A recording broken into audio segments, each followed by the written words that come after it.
आज हम लोग प्रेजेंट परफेक्ट टेंस का वॉइस चेंज के बारे में जानेंगे।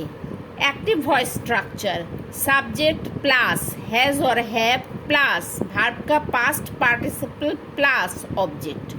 Passive voice structure, object of the active sentence plus has और have plus been plus verb का past participle plus by plus subject of the active sentence.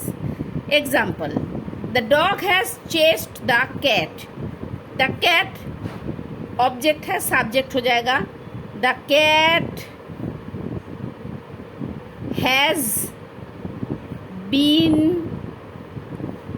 chased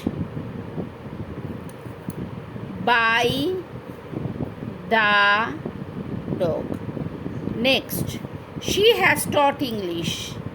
English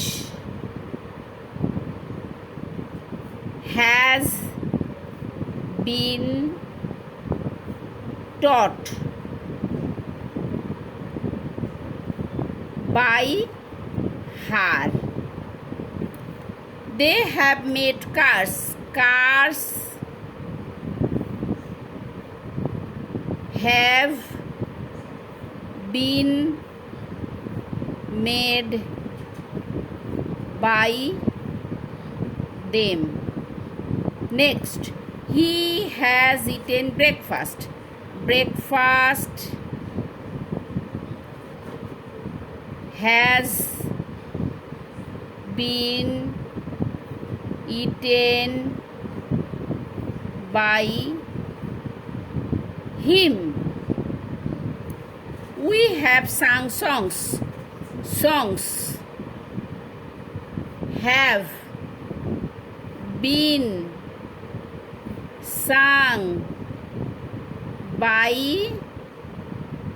us. Last, I have written a book. इसका passive क्या होगा comment में बताओ. Thank you. Please like, share, subscribe my channel married and comment.